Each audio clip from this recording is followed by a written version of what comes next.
It's time for Pure Performance.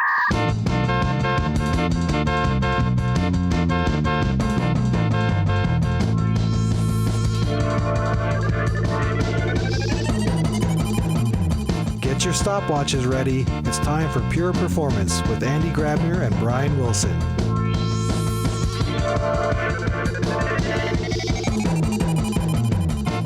Hello, everybody, and welcome to another episode of Pure Performance. My name is Brian Wilson, and sometimes my co-host goes by Andreas Grabner, but you and I know him as Andy Grabner. Andy, I wanted to change it up there. So. I know, it's amazing. Yeah, completely different. Completely different. And now for something completely different. Yeah, absolutely. Yeah. Well, I wonder, I'm good, but I just wonder because I know our guest is already listening in and he was hoping this to be a fun conversation. And you told him that we are really always very funny, but I'm really not sure if we are currently cutting it. I think I was being sarcastic about my dumb jokes, my dad jokes. I didn't get that. I saw a great meme yesterday. Was someone posted in Slack. It was like, I keep all my dad jokes in the database. It was not too bad. That was amazing. Anyway, I want to do one more. I had a feeling today. I got a feeling that you and our guests will have a lot to talk about because I think you are not only kind of you lived in the same area in the United States for a while, so you share a lot of like the same places you went, but obviously music is connecting you too. Yep. I feel there's going to be a lot to talk about music. And kind of one of the musicians that you always, admire me for, I think because I live in the country where he came from, Falco, our big Falco. We can finally talk about Falco without being awkward. Exactly, true. And with this strange segue, I'm not sure if this makes any sense to anybody who's listening now, but I want to hand over to our guest and let him introduce himself. Dan, how are you? Hello, everyone. First off, Brian, I'm a big fan of all your music with the Beach Boys. Fantastic. Thank you. Good work. Andy, pleasure. Thanks for having me on. My name is Dan Papandrea. People call me Pop. I am the director of open source community and ecosystem for a company called Systake, and I work on the open source project, a CNCF incubator project called Falco, which also is the name of an amazing German, Austrian. That was close. There we go. Woo. Okay, settled. Austrian musician. I can go into a whole bunch of German. There's only two Austrian musicians that I know of that are very well known. Falco and Mozart, right? Mozart. But they're both on the same scale in terms of how awesome. Yeah, is Beethoven Austrian, or is he just spent a lot of time there? He's not known. And also, okay. I mean, Mozart, we all Austrians, we know that he's Austrian, but I think there's also a debate back in the days when he lived in Salzburg, whether it was truly Austria, or it was part of whatever political situation they had back there. But just claim him as yours. It's like the debate where it's the Statue of Liberty. The Statue of Liberty is in New Jersey, but New York claims it. But just claim it. Yeah. I mean, the Italians, we grabbed pasta. That was noodles from the Chinese. I mean, we took it. That's how you have to do it. That's it. Yeah. And by the way, you should definitely talk about those amazing, like, chocolates you all have in Austria. Oh my God! Like I talk to Alyssa about that all the time. I'm like, dude, can you ship me some? Because they're called Mozarts. Can you explain to the listeners about these things? They're most crazy things. Yeah, Mozartkugeln. So Mozartkugel literally translated means Mozart balls, but not Mozart's balls, because they would be really probably not that delicious. But it's basically round balls, and I think they're filled with nougat, and it's just fantastic. They have different layers, and there's also a debate on who invented them and what is the original factory and the original store. But you get them in the city of Salzburg, and you get them pretty much everywhere now. But they are delicious. And as you said, if you go to Vienna, the Sachertorte, which is very famous from the Sacher Hotel, chocolate cake. But all guests of the Pure Performance Podcast will get some of these Mozart balls. Tune in, everyone. Tune in. Exactly. Okay, so how did we end up here? I don't remember, but what I want to talk about is now.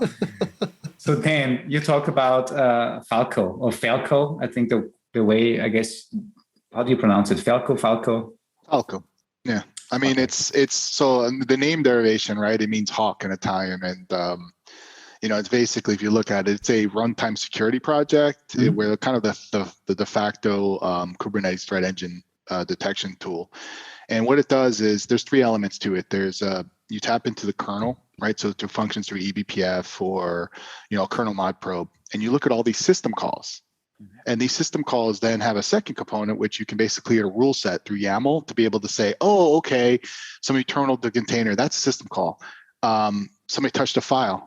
Files are system calls, networks are system calls, all of those things. And you have this, this DSL, this language for you to again create these rules, and then they can output that and alert to things like standard out, JSON, HTTP, and then you can even add what we call something like a contributor, which I love, is awesome in our community, contributed something called Falco Sidekick. And then you can extend it to downstream projects like Knative, CI/CD projects, Kepton as an example as well. I know that I'm talking to the team about that. So there's some really cool things you can do with it. And we love the growth that's happened. I mean, when we were incubating, I think we were at like 8.1 or 8.5 million Docker pulls. As of this morning, I think we're at 26 or something billion Docker pulls.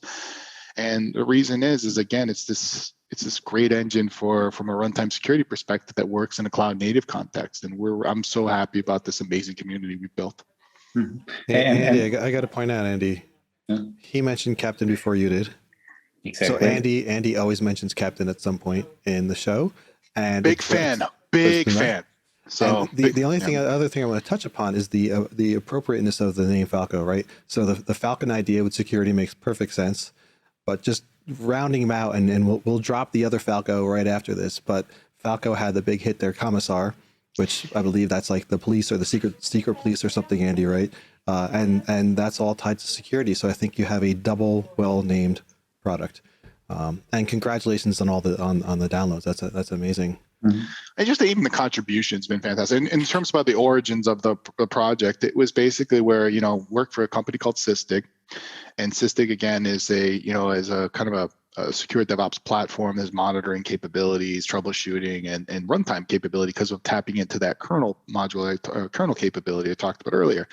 And so Loris, our founder, was one of the guys that, if you're all familiar with like Wireshark or TCP dump, he's one of the co-creators of it, right? And so like taking that pedigree of being able to digest all of that data, like network level data and whatever, in doing it in this thing from the Sysdig perspective, customers were like, you could probably do a ton with security here. So I remember the summer before he took a summer off, and he basically created this thing called Falco, and we've had like a ton of amazing maintainers that have grew the thing out. Chris Nova was a contributor to the project as well. Leo and Lorenzo Fontana, Leo Di Donato, great maintainers of the group, and basically they've written books on eBPF. So and now I love seeing, you see all these projects are now using eBPF, and we were like contributors to eBPF early because we knew the promise that it has, because it's so for the listeners, eBPF is enhanced Berkeley packet filtering, and it allows you to kind of tap into, instead of having to do an upstream update to the kernel to add these kind of helper applications, so you can create these applications on the fly. It's such a great technology, not only for security perspective, but monitoring and networking. You see projects like Cilium. You see projects there's a ton of projects using eBPF. It's the kind of the long or the short of that. Mm-hmm. Hey, and just out of curiosity, because I haven't looked into Falco yet, that means, in a nutshell, if I understand it, you are observing events and you have a pattern definition, and you basically are watching for patterns. And then if certain patterns come up, like, hey, nobody should touch this file from this particular container, then you are generating an alert or another event, I guess, that is then exposed. Well, one step you missed was the rules part of it, right? Because of all those system calls, right? You have this language that you can basically check for things like privilege escalation, namespace age. We seeded from the community 100 rules out of the box, and they'd be specific to syscall level, also kube audit. So if somebody created a namespace they shouldn't have, you'll get notified. There'll be a notification, and that's where then you can output that to that's why I mentioned Falco Sidekick, because now you have a pretty little snazzy UI, and you have one Helm chart, literally one Helm deployment, and you have all those three components: Falco Sidekick, Falco Sidekick UI, and you can create your rules, test your rules, deploy it in your cluster, those types of things. Mm-hmm.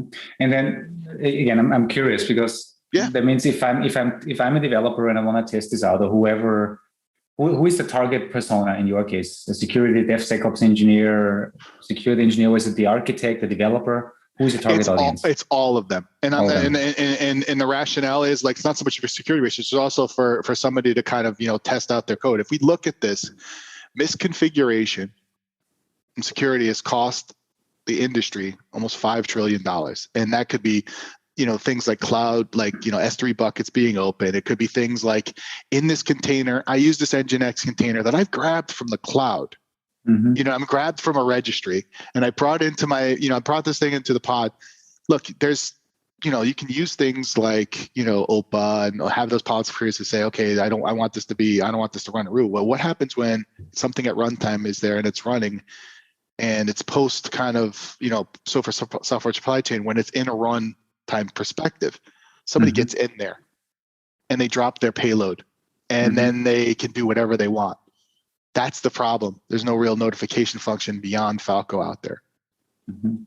Shouldn't you then also talk with the registry providers of the world, whether it's a Docker Hub or whoever public registries, before things get uploaded?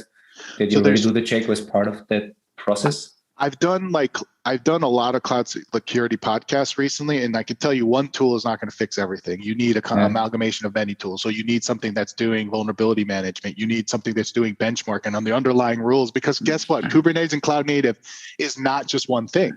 It's basically, think about it. It's the underlying, let's say if I'm using a cloud provider, if I'm deploying an AWS, right? I have this EC2 instance, or I'm using EKS, great. I'm already kind of have those checks and balances in place. I might be having ECR scan some things, but maybe there's some things I want to have from a policy perspective where maybe my application needs to have this level of access. But then when it runs, and if it goes outside it from a deviation perspective, I need something from a runtime security perspective. Mm-hmm. So there's tools out there, there's commercial tools, right? Sysdig is one of them, that allows you to kind of have this full platform then it uses things like runtime security elements in Falco, or Prometheus, or some of the underlying open source technologies that are out there.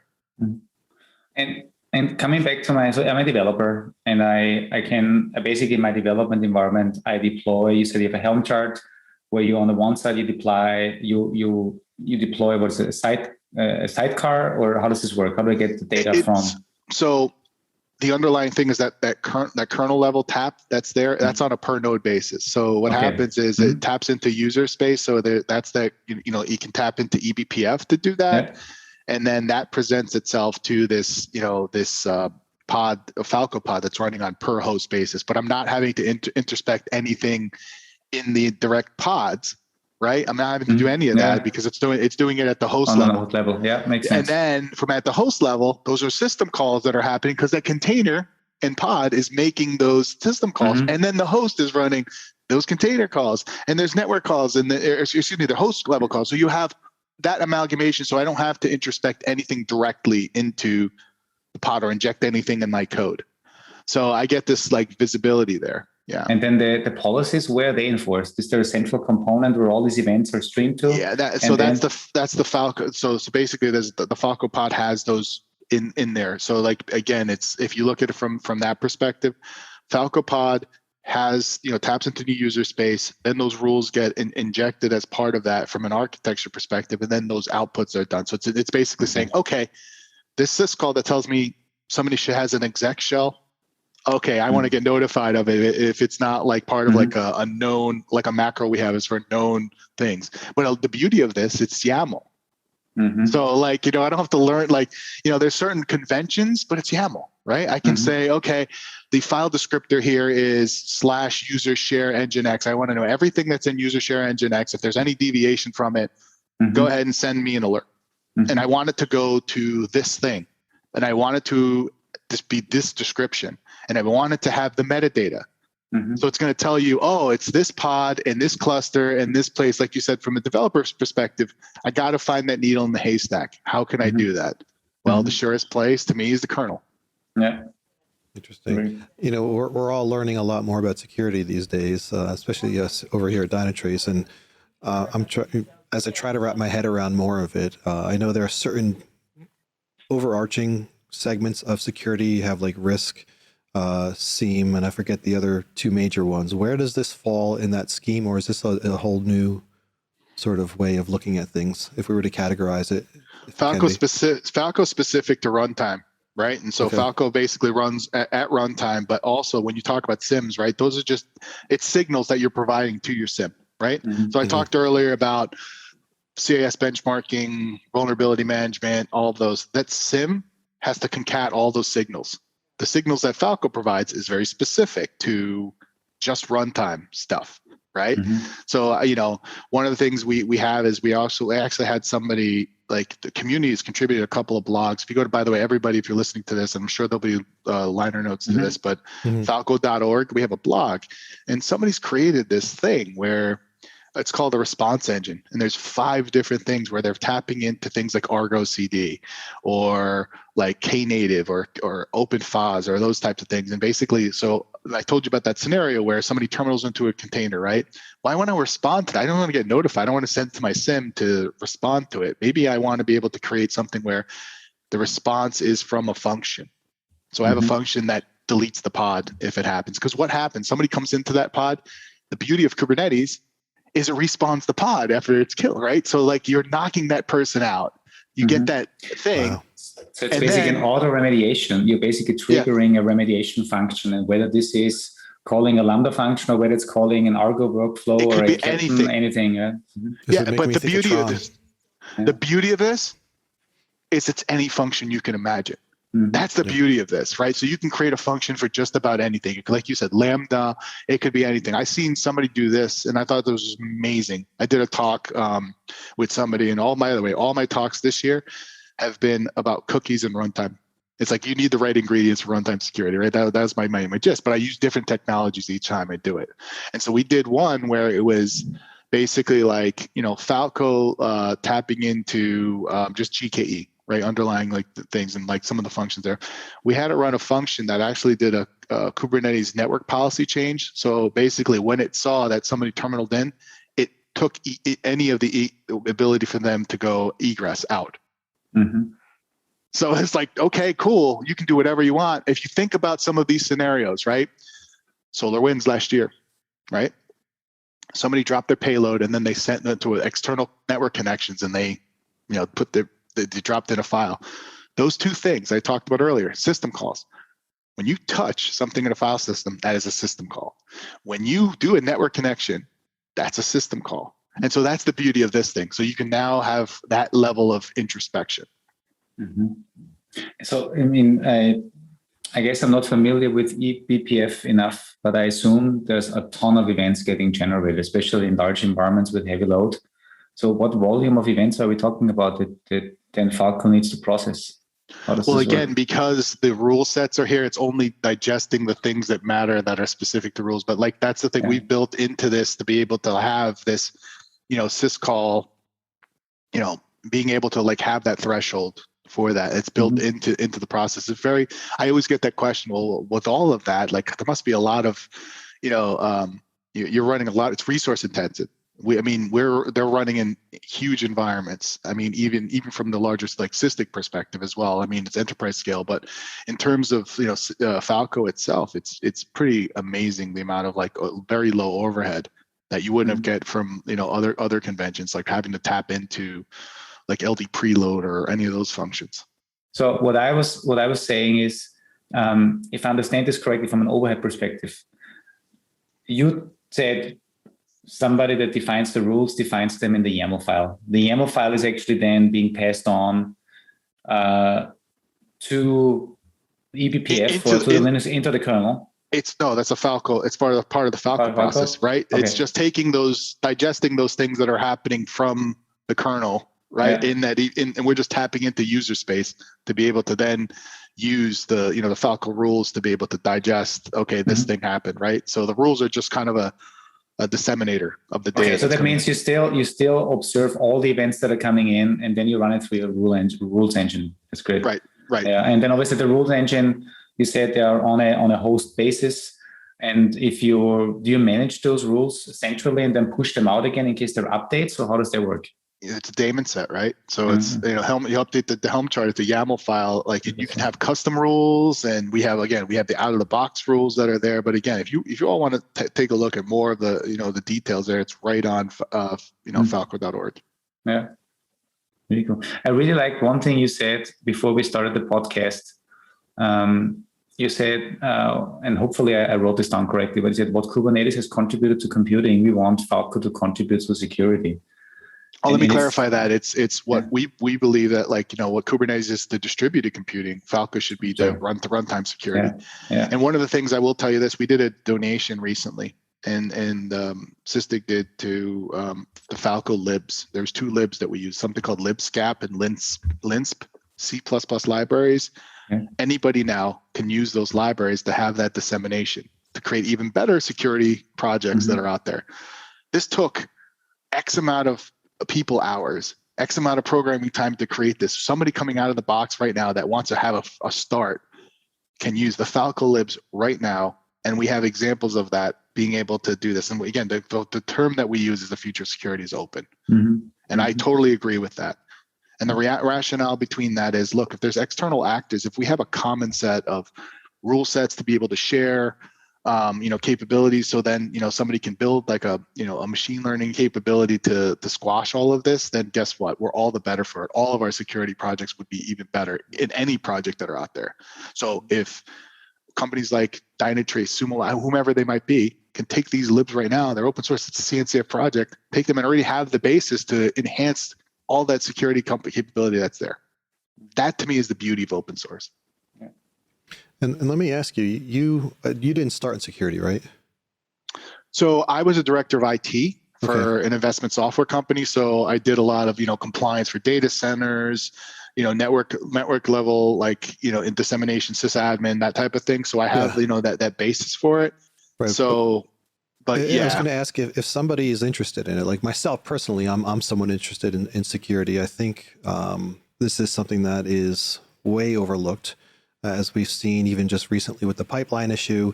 I remember going back, we'll take a trip down memory lane again, you and I, back to the New York City blackout back in the early 2000s, right? I remember back then thinking, people don't need to terrorize by knocking down buildings or planes anymore. You could just take down a power grid or a pipeline or something else, right? So security is huge, huge, huge. It's way overdue. But if somebody is interested in, I know there's a lot of different aspects in security, but if somebody is interested, curious, do you have any recommendations on where to start looking, maybe things to start thinking about, things to start reading, or blah, any kind of, because there's a lot of concepts in security, but what if you were to guide someone? And that's the thing. I talked to Alyssa Miller, who's a amazing expert out there, on my podcast yesterday, actually. And so that's what's fresh in my mind right now. There was over 50,000 jobs created for security only in the US, 50,000, right?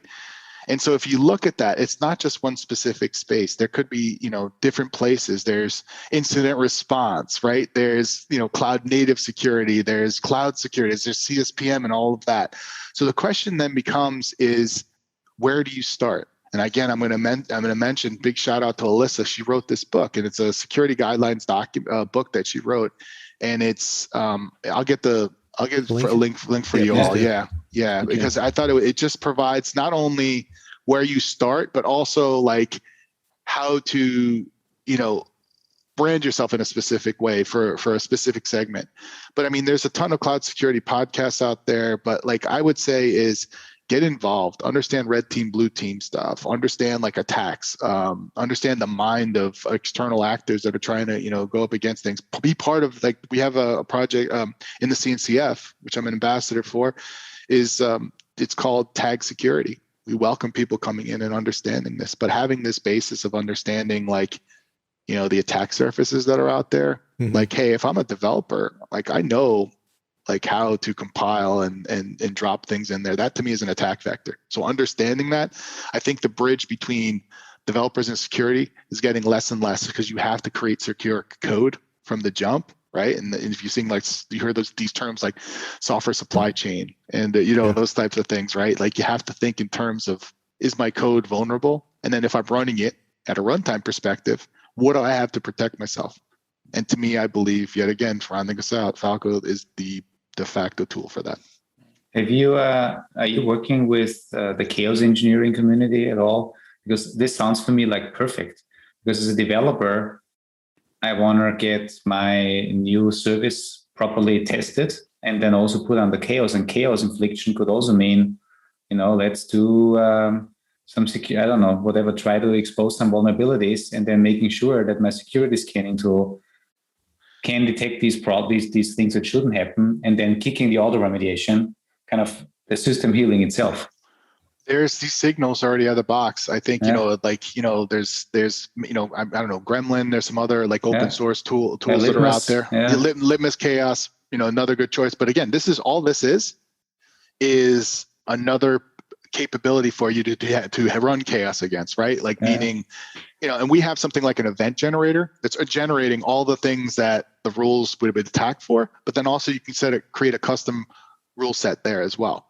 So it's, again, it's really, based on like, the end results. Now, if anybody from Litmus Chaos who's listening to this wants to, take a look at Falco, please be our guest, join our Kubernetes channel. So we have a channel on Kubernetes Slack. It's called Falco. Love to have you in. Yeah, because that would be good, because we, from the captain side, we just integrated with them, and we get a lot of great response in terms of deploying a container, running load against it, and at the same time enforcing chaos. And chaos in this case means, I don't know, killing one of the pods, doing, I don't know, something that causes high CPU memory, and to see how the system reacts and kind of heals itself.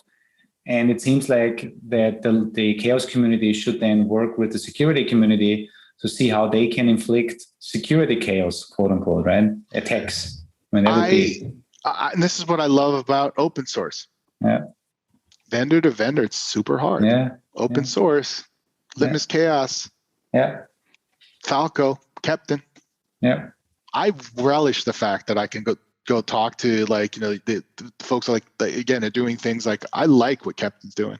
I was on I was on a I think it was a panel or a meetup with one of the Captain folks, and I was like, this is a great thing. I'd love to see Falco integrated here, in terms of response and stuff like that. So that's where, again, having these talks like you just had now, Litmus Chaos, reach out to us, right? If you want to, but the thing is, if you're going to contribute, it's got to be a reciprocal thing, right? It's like, if you're going to contribute something, it can't just be like where you take.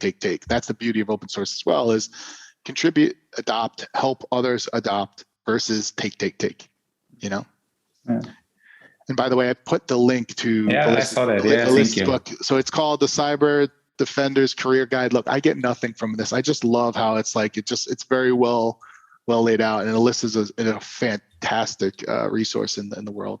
Yeah. So is Ian Coldwater. There's many really amazing folks out there. We'll make sure to put these links later on in the summary so people can click on it once they are on our podcast page. You bring up a good point, because this is one of the other things. You've obviously been hugely successful with the open source project. You have a great blog where you explain how the project grew over the last 2 years, whether in terms of stars, contributions. You have a lot of external contributors. And you just mentioned something, right? The way open source works really well is if everyone is kind of figuring out how to contribute to the other projects by bringing them closer together and building something bigger than the individual pieces. But let me ask you a question. Obviously, there is not one, not two, not 10, maybe there are 50 different projects where you would like to see an integration built. The question is still how, because you have limited resources, how do you still then prioritize? And this comes back to this is the same dilemma that any software organization has and any other organization, right? If I have 50 options and I would love to contribute and build integrations with all of them, how do I best prioritize? Do you have any tips here? Because we run into the same dilemma right now with Captain. We would love to integrate with all of these tools. We encourage people to build contributions or integrations for us, but it's still not easy. I would say the end users should drive that. Yeah. And what I mean by that is community contribution. It's been A+. Again, we got 6 blogs written by community, not Falco maintainers. 6 in a matter of 3 to 4 weeks. You know how that happened? And another example, Falco Sidekick. There was only standard out JSON, HTTP. Now there's over 32 outputs. You know why? One contributor was like, I like this project so much. And he told other folks and they started contributing. Look, I built this integration that makes it easier, because any project out there that you're working on, it needs to be easy for somebody to jump on and go and then interact. So like, think about it, not only from the user's perspective, it's also going to be easier for another community to go and come in and go, okay, I can see the value of this. I see how this works. Let me tap in my thing here. And the other thing I think that projects don't do, and they need to, is gratitude. Gratitude. When it, like, literally just say thank you. You did this. This is incredible. I constituted something called the Contributor of the Month, and it's voted on in the channel. It's like, and I know of other projects are picking this up as well. I love this fact because we have the groups kind of say, wow, this person took every single blog that's ever been written about Falco and wrote a Git repo for it and shared it. Completely unasked for, completely unsolicited. We made that person Maintainer of the Month. Somebody came in and literally gave us this idea for, overall response engine, and also showed us this amazing UI he had built just for another project. And he basically inspired one of the other contributors to create this new UI that we have in Falco Sidekick now. And this is the beauty of it. Again, it's gratitude. It's showing the community the respect they deserve, because they're taking their own personal time to work on your project. So show them gratitude. Yeah, I think, and maybe Jürgen, I think you were on the meetup with Jürgen, who showed Captain to you. Jürgen's fantastic. He's been taking the Contributor of the Month idea, and maybe he got it from you or from somebody else, but we try to do something similar. We do a Captain User of the Month. We promote them during our monthly user group meetings, because obviously these people are, yes, they're dedicated and hopefully Captain helps them, but still they're taking extra time out of their regular life and building something where other people can benefit from as well. And I think that's great, man. And the main maintainers are basically almost just shepherds, right? They're basically just helping the shepherd through. Here's how you can do this contribution. But you think about it, like, and I'm seeing a lot of student contribution now. Like after KubeCon, a lot of folks have been involved. They really want to get involved and understand this. So it's a little bit more, but then just that little level of encouragement, and that person just is doing all the things that they can possibly do. And I got to give props to Kubernetes, because I'm a contributor to Kubernetes, right? In terms of this, well, you see the badge here. And I learned that from Kubernetes. I asked when we have a great community from the Falco perspective, but to grow it out, I kind of asked this question. I was like, well, how of myself, and I had some friends I have in Kubernetes. I'm like, how is it you have this amazing ecosystem that people like want to contribute and people like love doing this and stuff like that? And they said the main thing is what I said to you before. Show the contributors gratitude. Show them that they're respected for the time that they've taken away from their kids. And, maybe, from going out and grabbing even though during COVID, it's been really hard to grab a beer or a non-alcoholic beverage if they're so inclined. You know what I mean? That's the thing we do. And if we can inspire other projects, that's all the better for us, right? We're doing the right things. Yeah. I think that comes down to the concepts of leadership, right? And I think that's a lot of people don't have those thoughts in mind to just even say thank you for contributing. So that definitely goes a long way. And what is it? More of that. It's like swag. I mean, sorry to cut you off, Brian, but like it's like swag and stuff like that. It's cool. You send somebody a T-shirt that says Project Contributor. Yeah. It's they can brag about it. It's like they've spent time. It's like they should feel like they deserve that. So yeah. Yeah. Dan, what else, if people are, let's say, new to security and heard, obviously there's a lot of information about Falco. We can put all the links out there. But are there any 1 or 2 tips that you have for somebody that really wants to make sure to get security right? They're building something for the cloud native space. Besides, looking into Falco, any other tips you can give people as a start? Yeah. Again, I'm going to go back to the tag security thing I mentioned earlier, because there's a best practices guide that was done, because I told you about that whole overall workflow, right? From your pipeline perspective, your build, your run, your postmortem, your, cloud posture, those type of things. There's best practices for all of those things, right? And there's projects out there in the ecosystem. There's commercial projects out there. So it's, and what I like about this is it lays it out. It tells these were the things that are best practice. This is kind of a simple one sheet that explains this stuff. And that's, if you go to, it's Tag Security. It used to be SIG Security, but it's Tag Security. It's CNCF projects and all that. So that's basically the group that talks about overall project security. So if, think about, Captain or Falco, all those vulnerability assessments that are done, they're done by the Tag Security team, but also that team is, a fantastic group that helps the people to understand what it means to be compliant from a CNCF perspective. Outside of that, from a security perspective, like I said, it's, there's so many avenues right now for them to look at from that perspective. Like I said, I mentioned Alyssa's book is great. A lot of folks on Twitter to follow. There's a podcast to do as well. But I would say again is be curious, right? Take a look at these, these capabilities out there from a security perspective and see how they impact you. Not even if you're inclined to be a security person, I'm a developer. I just want to write better code. And to me, better code can also include being more secure. Mm-hmm. That leads to a question now, obviously, if you have a developer listening to something like this or listening to your own podcast, which make sure we talk about at the end there, how, as organizationally and culturally, how do we start getting developers, or even everybody, but focusing on developers, right? Because a lot of code vulnerabilities. How do we really start getting them to think about security? How do we start getting them to take the time to give a crap about making sure I get security in my codes from day one? Because there's always the pressure. You got to get your code out. You got to get stuff out there. So how do you get a company or an organization to add this to their culture, to adopt this? So there's traditionally been a security team, networking knock or whatever. There's developers and their operators, right? Exactly. You got the cops, and then you got everyone trying to have a good time. But the organizations that work are the one that I've seen that make this work is the security team basically just highlights the overall arching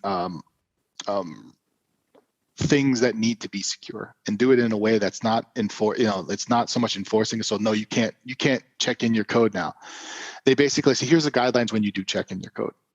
And there's tools out there, again, that allow you to say, okay, if you do this thing in from a vulnerability management perspective, you shouldn't have root in your containers. Well, guess what? That's just best freaking practice anyway. And if you're getting away with that, then you squeak by. But it's basically, if you do it in a way that's more educational versus slap the wrist all the time, I think that's better. I've seen organizations do that, and also I've seen organizations integrate secure DevOps, DevSecOps, right?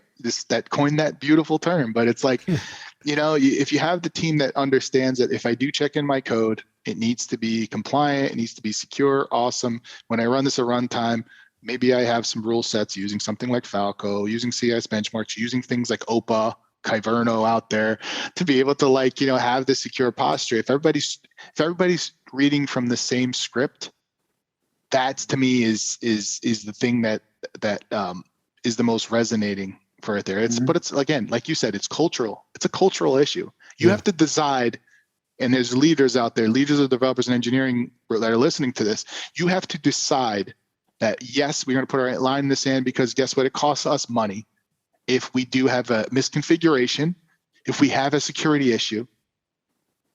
These things get addressed as a culture, not just, I can't go, look, any product out there is going to come tell you we're going to secure all of it. But if you don't have a culture that wants to adhere to that, it's going to mean it's a complete waste of your money. Yeah.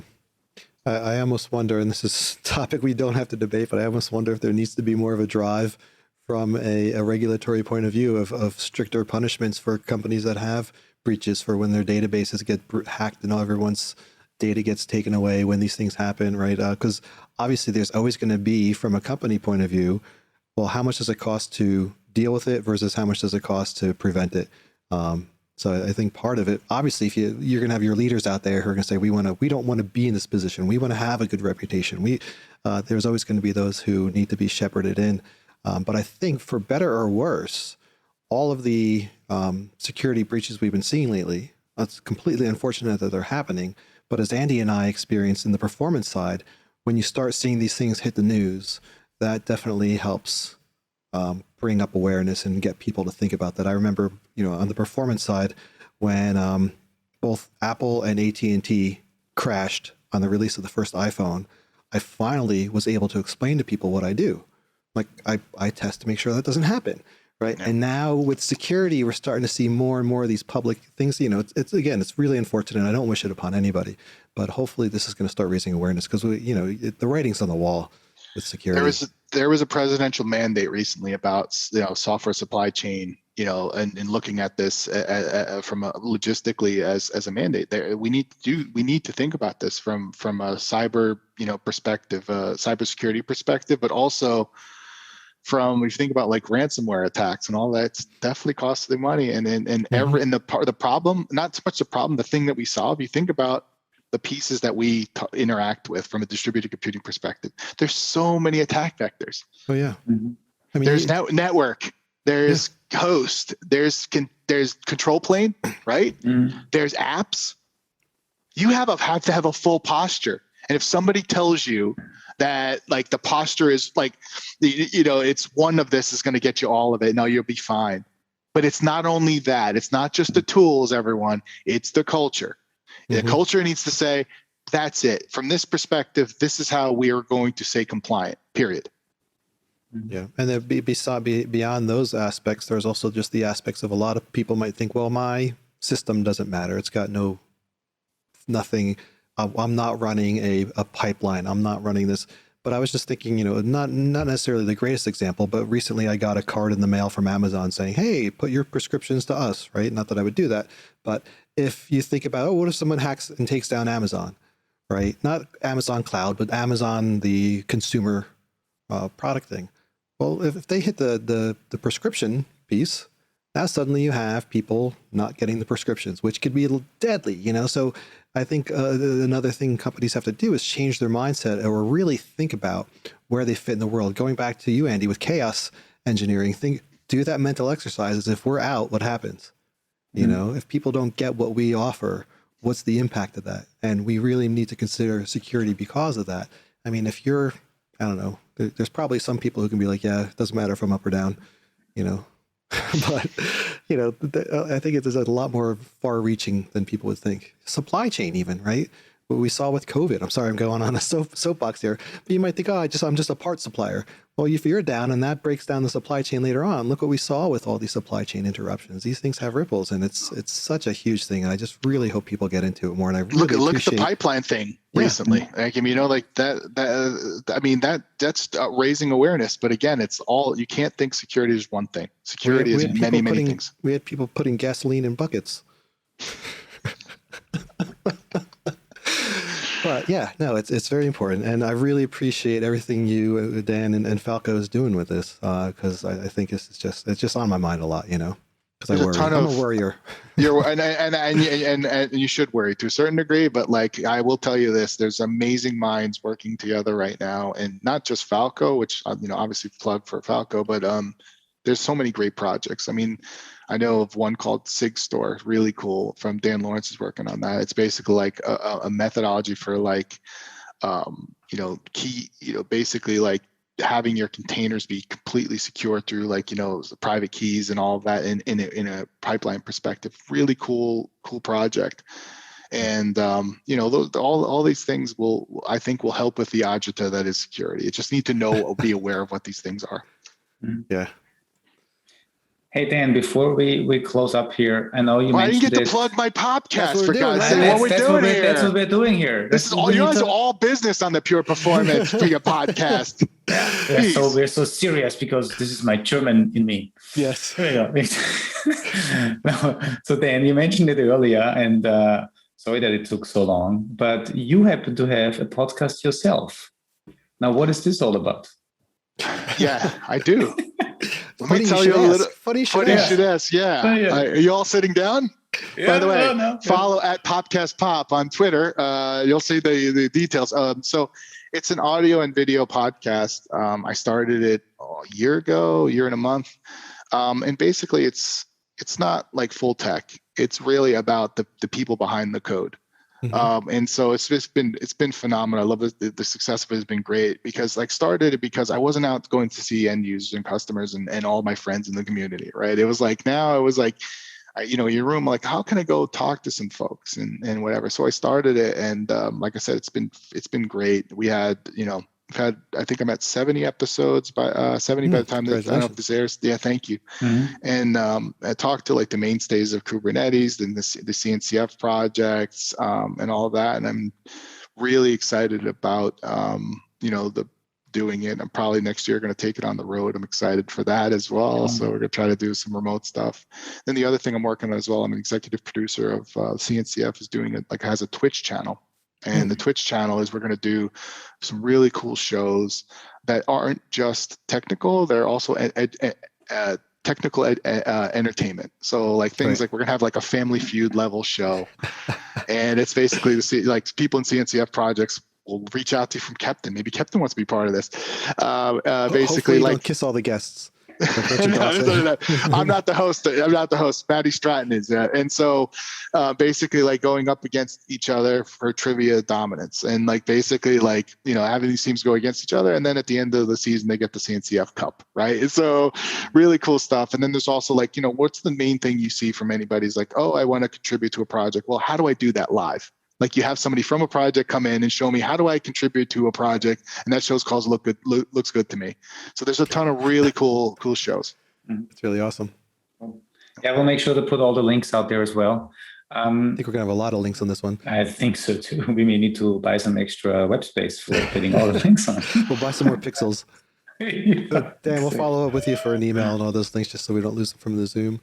But I copied it all out. That's okay, good. Yeah. Awesome.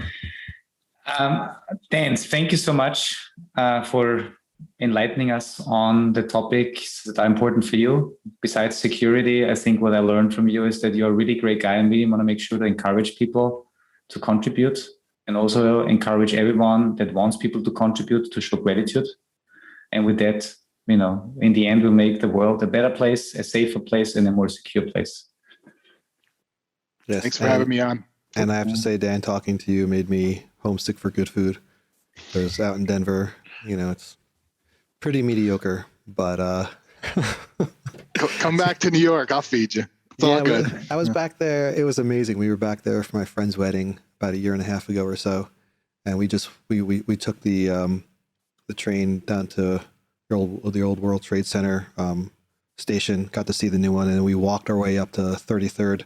Over the course of the day, and just stopped and ate a bunch of places and saw all the old places. So much has changed, but it's just it's great to have good food, and you probably don't know what you got there until you leave. But it was great catching up with you earlier too. Any last things you wanted to get in before we wrap up? Nope. Thanks so much. This has been fantastic. I really appreciate the opportunity of talking with you all, and let's do this again at some point, sometime. Well, thank you for educating us, and thanks for helping educate our listeners. I know Andy and I always love that we get to learn about new topics on the show, so it's always a pleasure for us. And thank you to all of our listeners out there. If anybody has any questions, comments, or ideas for a show, or if you happen to want to be on a show, you can tweet us at pure_DT or send us an old-fashioned email at pure_performance@dynatrace.com. Thanks again, Dan, and as always, Andy, thank you very much. Bye-bye, everybody.